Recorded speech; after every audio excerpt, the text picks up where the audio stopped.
My name is Adrian Nantchev, and this channel is all about helping you become a remarkable entrepreneur.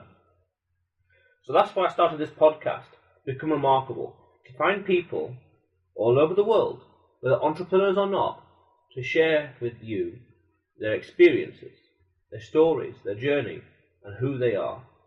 So today, I have with me Doug Crowe. So please, Doug, tell the world, who are you, what's your story, and why are you doing what you're currently doing? Oh boy. Okay, how much time do we have? Well, thanks for having me on, Adrian. I really appreciate it. Very grateful for the opportunity to share my experiences, and hopefully it'll be some inspiration or help to the people that are listening today.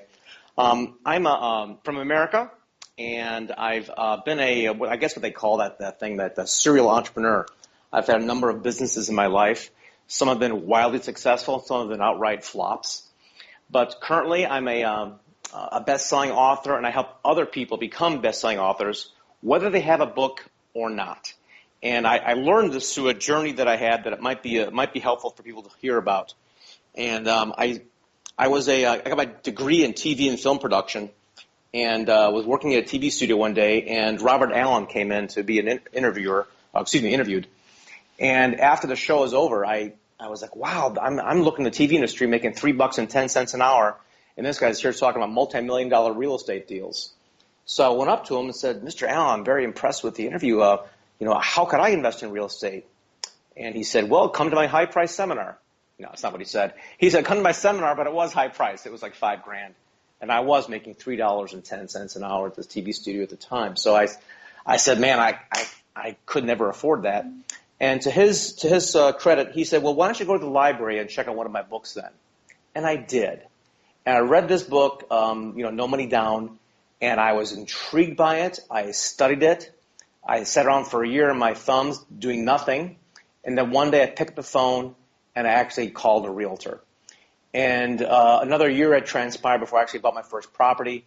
And then the accelerated version of that is I ended up owning several hundred properties, from office buildings to homes to just about anything you can imagine, condo complexes. And became very engaged in the real estate industry and very good at it, quite frankly, and was able to teach others. So I started my own school teaching real estate investing. I got a gig doing a radio show on ABC Radio in Chicago about real estate investing. Been on a couple of news stations here and there.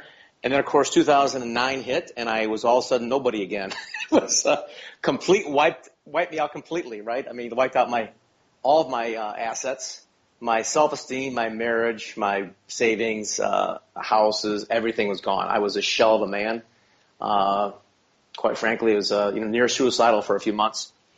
And during this what I call the boohoo phase, I wrote a book about it, and the book absolutely stunk. It was horrible. And I realized that I did enjoy writing, and I did enjoy the idea of it, and learned how to make my book better, and became quite good at helping other people get their stories out, but more importantly, get their stories to connect with their audience and engage that audience so they can actually sell a product or a service through a best-selling book. So that's where I am today. We've done 195 Amazon bestsellers, and we put them in the news. I build a nice SEO package for them, and it's just a whole lot of fun because I get to hear other people's stories and journeys, and totally inspires me. I just really love hearing what people are doing. Yeah, that's some pretty cool stuff. And your encounter with Robert Allen reminds me of that scene in The Pursuit of Happiness with, his name now. But anyway, Pursuit of Happiness, 2006. Yeah, Will Smith. Yeah, Will Smith, that's it. He's near the start of the film, the first act or something, or near the end of the first act. He's walking on the street, and the guy parked next to him in a Ferrari, parks the car, does a meter, and then he's walking into the office. And then Will asks the guy, I want to know who you are, and I want to know what you're doing, and how can I do it as well? And it's very powerful. It's a very interesting mindset. It's thinking, what are they doing, and how can I do it as well? As opposed to being, like back there in the studio, this guy always scamming people, all this, sniding, all that kind of opinions and thoughts and feelings. Exactly.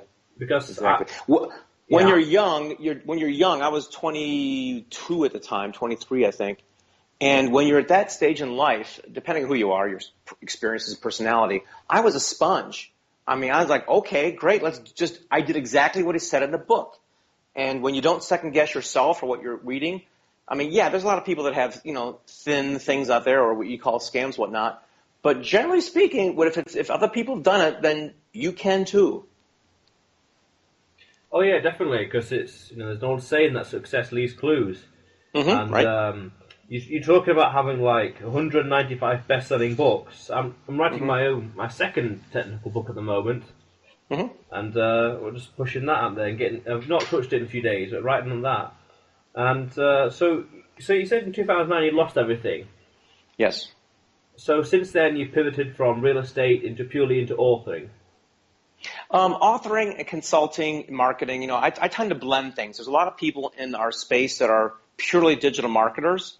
I'm not a young buck. I'm 56 at this time, and so I've had a lot of experience face-to-face selling, print marketing, digital marketing, a radio show. I've done a lot of various things. So I'm an integrator of sorts. I really like to help people say, listen, if you really want to, make a difference, build, make an impact, don't be a legend in your own mind. There's a big world out there. There's other people doing much more than you. So you want to integrate the digital world with the real world. And so that's probably one of the things I enjoy doing most is consulting with companies and getting them to understand that, yeah, it's cool to be on Facebook, but don't spend an hour a day watching cat videos. You actually got to use it as a business tool.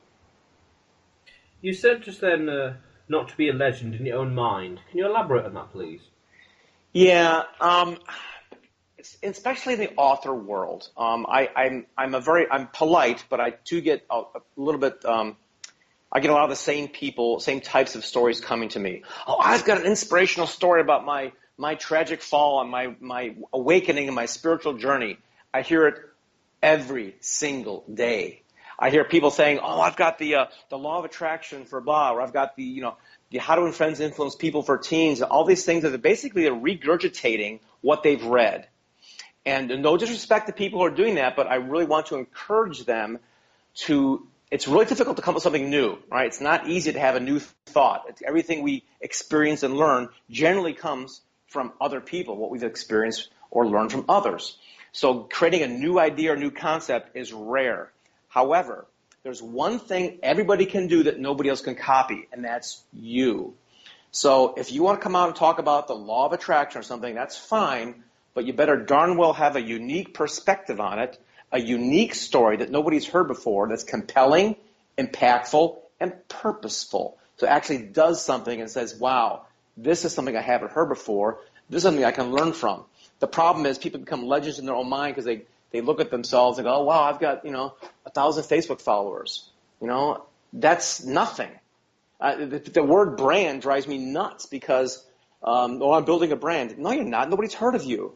You've got 200 customers, 1,000 followers. You're, for lack of a better word, you're a nobody. That's not a brand. That's an image. That's a personality. You've got a client database. A brand is when somebody who doesn't buy from you knows who you are.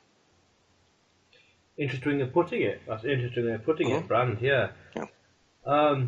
Is that your three kind of like requirements for a book nowadays? Compelling, impactful, and purposeful. No, actually, people generally come to me without that. I had one gentleman, just a wonderful guy from Wisconsin, and he had a very, very boring story. It was bloody awful. Okay, and I said, man, this is you've got great potential, right? Because he has a good heart. He was doing things right. He was a heart-centered leader. I just recognized that by talking to him. I said, you know what? Your story has great potential. We need to snazz it up a bit. We need to add some drama to it. So we had to, work hard because some people have had boring lives, and that's not something you want to read, or video, or sell. You've got to have something that's got some sizzle to it. So my job is to help people with that, and 9 times out of 10 we can do it. There's only been rare occasions where it doesn't go anywhere. Most of the time, if you've experienced anything in life, we can make it interesting. Yes, I'm guessing then you mostly work on fictional works. No, just the opposite. It's actually, I call it creative nonfiction. There's a unique thing in the world where there's a blend of fiction and nonfiction. Whereas creative nonfiction is using stories to sell. And that's really the way we learn things. We might not remember the Pythagorean theorem, but we remember our high school math teacher and his, his beer belly or something. We remember images, stories, and the points or lessons from those stories. So I use story-based selling. I've got a website, storyselling.me, to help people say, listen, I'm going to craft a story, and throughout this story, we're going to either make one point or several points that are going to deliver some value to the reader or viewer. Yeah, definitely. I agree with that idea that stories sell. When I wrote my first book, when I was about a third way through or halfway through it, I wanted to write a story, a short story, for every single point, every single key lesson in the book. Yeah, good. And some of the stories are easier to write than others, and it's like this is going to delay the release time, and it's like I scratched it completely. But it's like I recognise that principle even when I was first writing it, like a year ago, just over a year ago, and it's like So you say stories to sell. How exactly? What's your theory behind it? Yeah, if you take a look at anything that goes viral and is shared has a story behind it, whether it be short or long. Every single motivational speaker who you recall and admire is great at telling stories. We remember stories because stories are actually based on the communication before there was language, if you think about it. Cavemen painted stories in caves, and that was the way they communicated. It's in our DNA to listen to a story, and hopefully if it's told well, we can retell it. And that is basically the way we learn, right? So we learn through stories, we share through stories, we raise our families through stories, we share stories of Uncle Harry. We use stories as our basis of communication. That's when we go off that script, when we start exchanging data where people fall asleep, get bored, and have to use memorization techniques to remember things. If you take a look at even like music is used, my kids all had the same kindergarten teacher. This woman sang every time. She would never talk to the kids. She would sing to them. And we can recall jingles in our brain from 30 years ago because it has embedded something beyond the actual words, right? So the words have power, but how the context of those words, whether it be story or music, is what helps us remember and share and learn from. Yeah, definitely. In fact, there's an old saying that storytellers never go hungry. Good ones. Oh yeah, definitely. So, so by your definition, what is a good story? A good story is one that gets retold so many times you don't know who the originator is. It's quotes are like that, right? Some quotes we know where they came from. Sometimes they're exchanged so many times we don't recall where they come from. But even those generally have visual images that anchor us. Good stories paint pictures. The mind thinks in pictures. Good copywriters always paint an image of something. I'm working with a physician in England right now, and his headline was, don't let stress affect your finances. I'm like, well, geez, that doesn't really, puff my panties. How about, don't let stress, drive your wife to go use Tinder. Don't have stress, destroy your balance sheet. At least something where there's a visual aligned with those words, so people can visually understand it. Words. If we can know. Hey, if I say the word pink elephant, something pops in your brain. It's not those letters. It's an actual pink elephant. So a good story has words that paint pictures. A good story always has a point to it, and generally has a twist to it. Where jokes all come with a twist at the end. Stories also do well. Mysteries, suspense, thrillers, movies that have plot twists generally keep us more engaged because we're expecting one thing and something else happens, and that's what keeps us interested. Pink elephant? Where are you getting that from? What came to mind was a brown cat. Okay, brown cat. Yeah, purple that's cow. a twist for you. Yeah, Seth Godin's Purple Cow is a great example of that. It's a great book about being memorable, but keeping it fresh. Because if you saw a purple cow along the highway, you'd go, "Oh my gosh, there's a purple cow!" And if you saw that purple cow multiple times, multiple weeks, you'd get used to it. So things that stand out visually are things that get remembered and shared. Yeah, there's a thing that I discovered recently called palate fatigue. World champion eaters, they eat like 20 hot dogs in like 5 minutes, for example. They have a thing called palate fatigue. where it's like you eat so many, say, savoury food, you have to have a bit of ice cream or a bit of sugar to balance it all out, otherwise the stomach just can't keep eating and processing the same kind of food. So a little bit of something else, something completely different, it makes it much more bearable to consume the same thing again and again and again. Very interesting. Yeah, I like that analogy. Yeah, Very cool. palate fatigue. Because I've come to realise that if it's the same stuff over and over again, like for content creation or authoring, it's like, oh, this is something different. You know, like J.K. Rowling wanted to do Casual Vacancy after doing all the Harry Potter. And Casual Vacancy is completely different from Harry. Yeah. Cool. So yeah, painting with pictures, yes, it's vivid imagery. Picture. What comes to mind also is picture superiority, where in pictures, images, vivid detail is more absorbed into our brain than data and information and all the rest. We're not Spock, essentially. We're not like Spock. Exactly. And it's interesting you should say that as well, because I plan on writing myself loads of fictional works. And yesterday I was in Birmingham in the UK, and I got this book, which is Writers in Conversation with Christopher Bigsby. So I'm planning on writing in the future loads of fictional work, but got a few of the non-fiction stuff to do first. Yeah, the fiction outsells nonfiction by 6 to 1 on Amazon. There's a whole lot of fiction books out there. Probably 90% plus of my clients are fiction because they're entrepreneurs, right? So we focus on the nonfiction realm.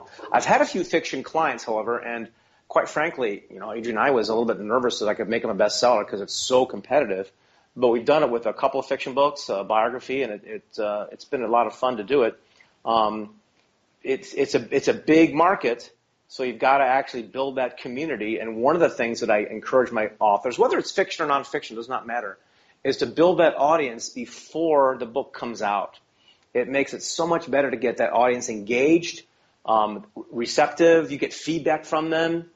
I think there's some very popular books that have done that. I think 50 Shades of Grey started out as short little stories and blog posts, and she compiled it into her own ebook, and the rest is history. That became, multi-million-dollar franchise.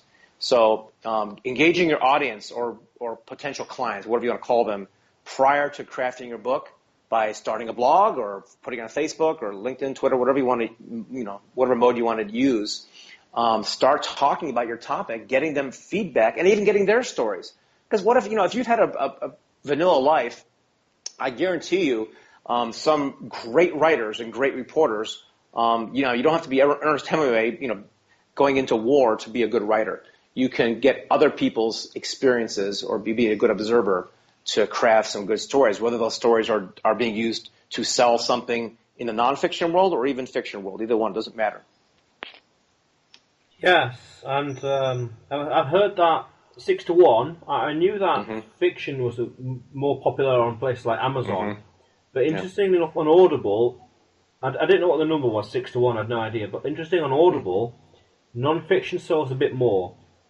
Interesting. I think it's like 50. It's like 60% non-fiction or 55 odd, because I think it's because business people, rather than reading the book, which takes 18 hours or 10 hours or whatever, they can listen to the audiobook on times 2 speed or 1.5 speed, and they can be done in 4, 5, 6 odd hours of the same book, and they can do that, they can listen to it while doing other things, driving for example, or on the plane or things like that. Right. Probably another example of that in a vertical is what you're doing here with this great podcast. The whole podcast.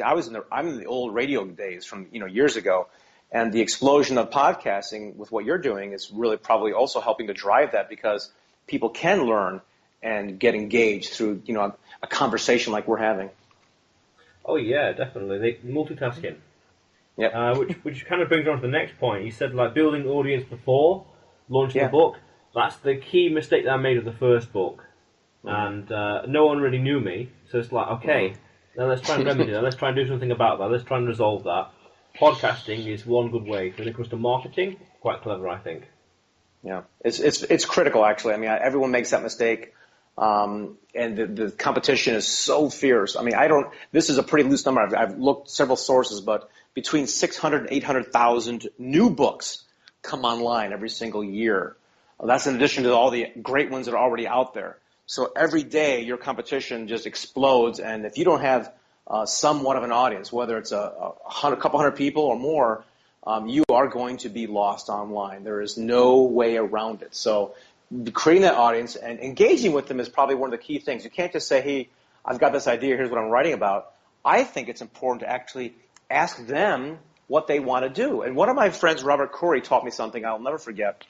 He would go to Amazon in his category selection and read all the 3-star reviews. 3-star reviews. Not the 5 stars, those are people who love you, right? 1 stars are people already ticked off. But 3-star reviews mean somebody who's taken the time to write a review and has some constructive criticism for you if it's written more than a couple words. And what he did was he goes through all the 3-star reviews in a category and finds out what's missing in that category. If there's a common theme amongst some of the 3-star reviews, he knows he's got a bestseller, he's got a winner, because, hey, this one topic isn't being properly addressed. So he'll take that idea, create a blog or Facebook group on it, and start talking about it and getting engagement, feedback, ideas, stories, letting know the book's coming out. Would you like to contribute your story? You can go as far as you want with that. You can get sponsorship out of it if you wanted to keep going with that idea. But the concept of engaging your audience and getting them to be involved with the process, it's interesting because when you're an author, it's a lonely thing to be sitting there typing away thinking you've got something important to say, and horrifying if you come out with it when you're all done and nobody likes it. So you better get some feedback before you go to publish it, because it's a journey, right? No matter how fast you write it, whether you're one of those people that crank something out in a week or take 5 years, doesn't matter. You want to make sure that it's well received, well read, and people actually give you some feedback on it along the way. Yeah, I've heard of this 3-star strategy before. Go to 3 stars and below, because those are the people that aren't really satisfied with the book. 5 and 4 stars, yeah, they're okay. There's something always missing, or the 4 star. But 3 stars, it's like, no, it didn't quite work, or it was like on the fence or something like that. Right. But looking at the stars in the category, I was always thinking just competition. But yeah, definitely. Category, genre, everything, industry. There's a lot you could do right there. Wherever there's dissatisfaction, there is opportunity. Absolutely. Yeah, and I wouldn't go into the 1 stars. People who do that are just generally there may be another agenda there. I would dismiss those. I would stick with the 3 stars myself. Yeah, okay, I agree. Because someone says, "Hey, this is absolutely crap." They're mad. They spent their time and money reading something, and they're not happy, right? It's a negative review. It's not 3 stars, middle of the road. It's like, hey, you know what? I liked it, but, and that but is what you want to get to. Hey, what didn't I do right? How can I do better next time? But I also think that 1 stars and 2 stars can be used strategically. And this is a very happy coincidence. On my first book, someone gave me a 1-star review saying, it's psychology and marketing, and it was something like, you might as well read this very famous big book. And it's like, that's perfect. That's perfect, because that's that halo effect. Right now, suddenly that someone says, oh, this book here no one's ever heard of, yeah, you might as well read this amazing, best-selling book ever. And it's like, well, thank you very much. What you've actually done there is a bit of halo effect. You've said, this book is my book is a substitute to that book. And it's like, oh, interesting. So there are ways to use 1-star reviews strategically, depending on what it actually says. Yeah, okay, good point. I appreciate that. Thank you. And I also think that if you've got a 5-star review, let me know, if your book collectively is 5 stars, like 100 reviews and it's 5 stars, that's not too, it's too perfect. It's too perfect. 4.7 or 4.5 is ideal.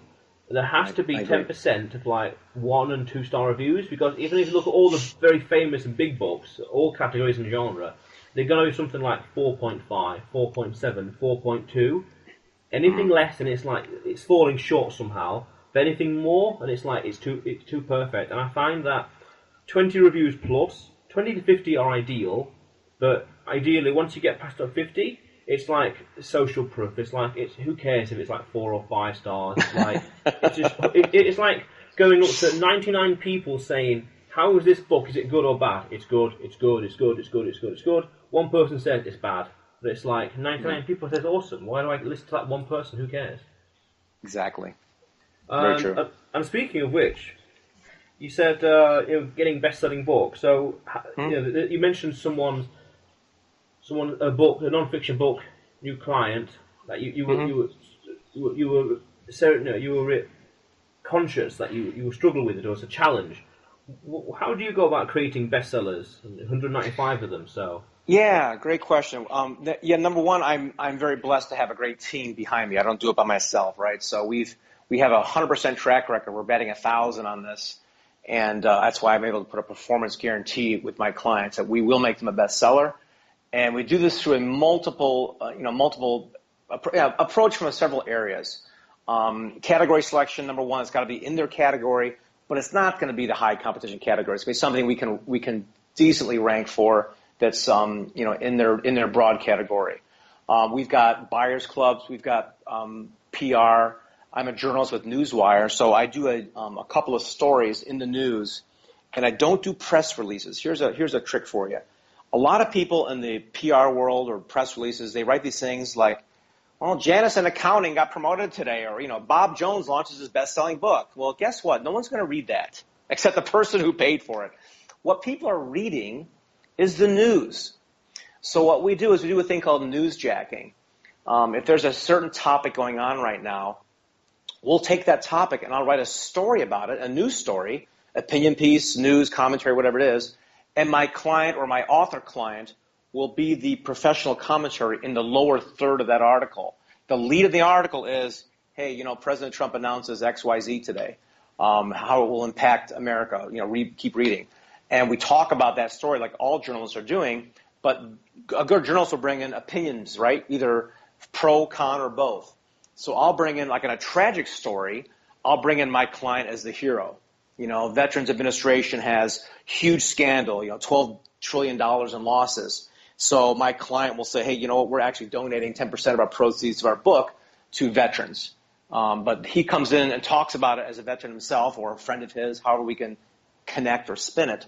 But the story's about the VA scandal, and my client just comes in as the expert commentary. He gets people actually reading it. Does it make a huge amount of sales? No. But what it gives them, let me be honest here, what it gives them is that digital authority, that credibility, that thing they've been in the news, and they're being quoted as an author on this specific topic. So it adds to their credibility. Beyond being a bestseller, they're now published in several newspapers across the world. We've got some in the Europe, Australia, America, all over the place. So they pick up our stories. So we do that, and that gives the author credibility. It gives them a little extra reach. We have some magic, things that we do to guarantee they'll be a bestseller. And we also do one last thing that most people don't do is I add a big SEO piece to it so the book can stay in the limelight. We build about 20 extra websites for the client, all book-centric. So we'll take all the top social media sites and build a little website around it with their book as a title or their name as the URL. And that helps solidify their SEO in a certain area, whether it be the book title or their name. Interesting. Some interesting stuff there. Yeah. Newsjacking. How did it go about being discovered, though, and being printed in a newspaper? Well, it's people already reading a story on this particular topic. We newsjack a trending story. So that's people already reading that story. So you might go and read an ABC story about it, but there are hundreds of people talking about it. And so not everyone's going to read my version, but enough do. We get several thousand views on our stories every single time we launch them. Yeah, my main quarrel with newsjacking is it's quite laborious. I think it can be quite spontaneous.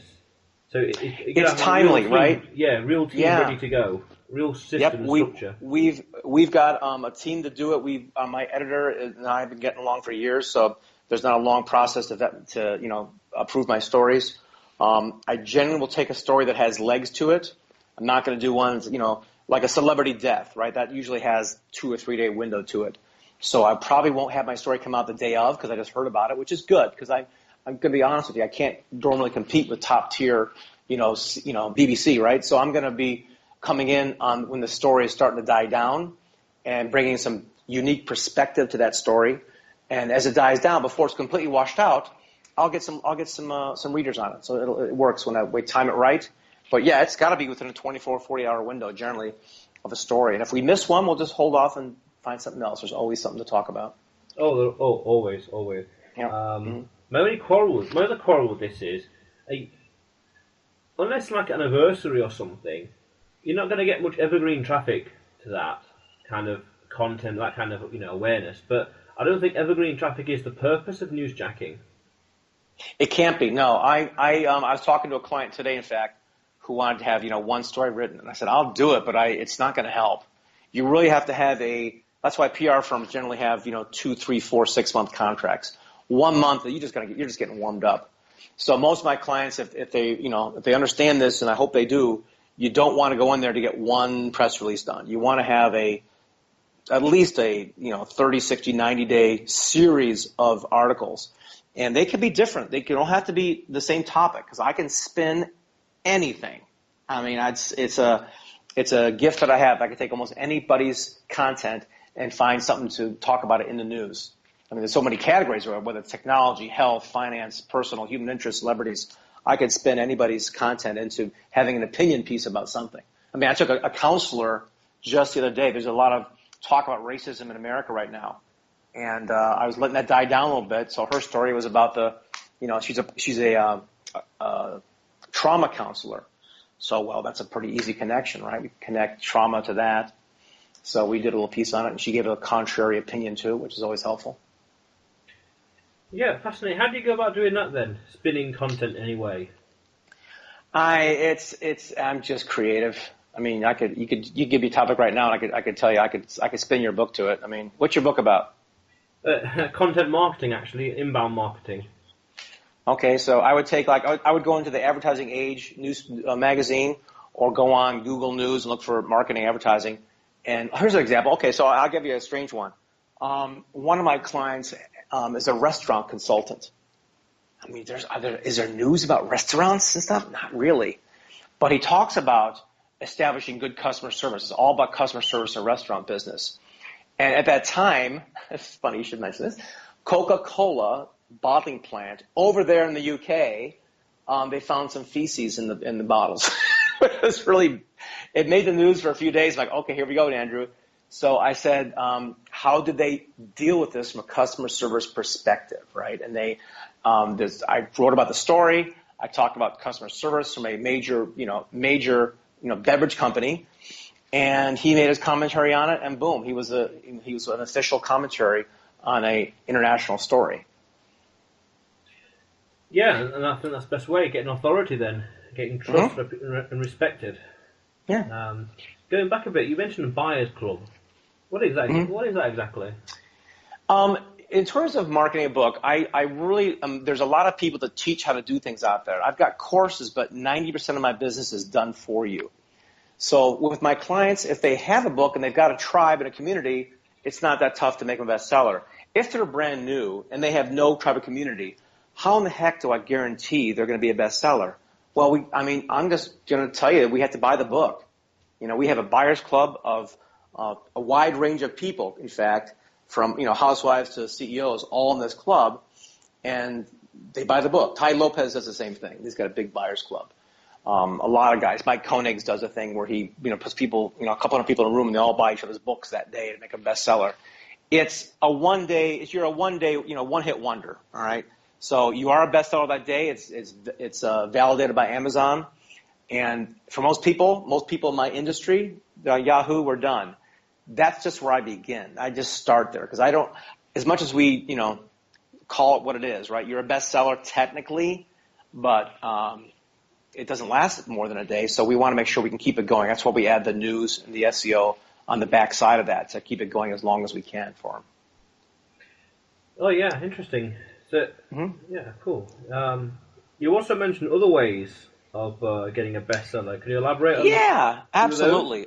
There's Kindle contests where you can do a giveaway, and do a contest. Basically, I'm going to give away a Kindle or an iPad or something, and there's a lot of different pieces of software out there where you can run a contest online and put that out in the social media. And there's hundreds of contest sites.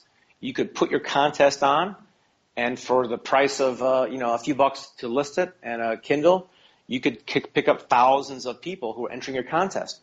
And most of these contests, there's no entry to win, But if you add a bonus on there, like, hey, share this and win extra entry, or get this book and get extra entry, you can actually get sales from that. So pre-sales through a contest, helpful. I remember buying a book from Bill Glazer years ago, outrageous advertising that sells or something like that. And he had different levels for the more books you bought, the more goodies you got. And for when you bought 10 of his books, he gave you a ticket to his workshop. Had a $2,000 value. Now, I saw that like, oh my gosh, I'd love to see Bill in person and go to his workshop. 10 books, I can give away 9 books and keep one.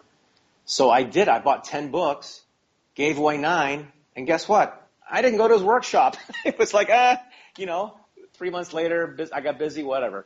So contests, giveaways, group buys. One of my favorite ways is to focus in the corporate arena.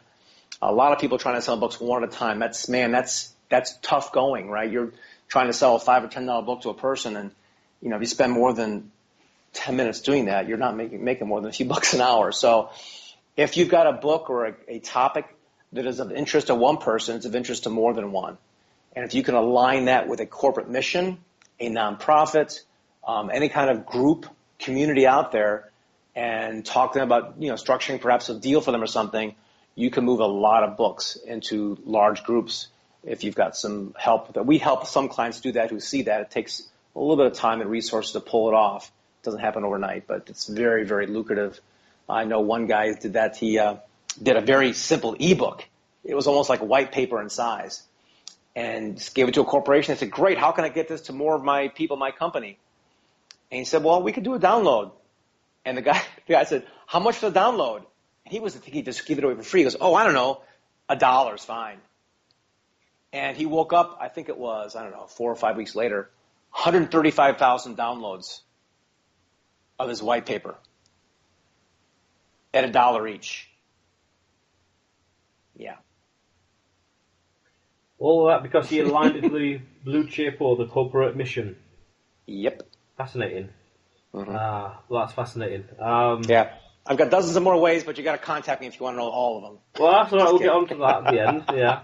No problem, kid. With regards to the Kindle contest site, fascinating. And then I thought of that. So what websites do you recommend? Oh, I use Rafflecopter. Mike Balmaceda is the one I learned that from. He's a really sharp guy, young guy, just a couple years out of college. And he ran a really nice program. I forgot the program's name. I apologize, but I think it was called Kindle Giveaway Guru or something.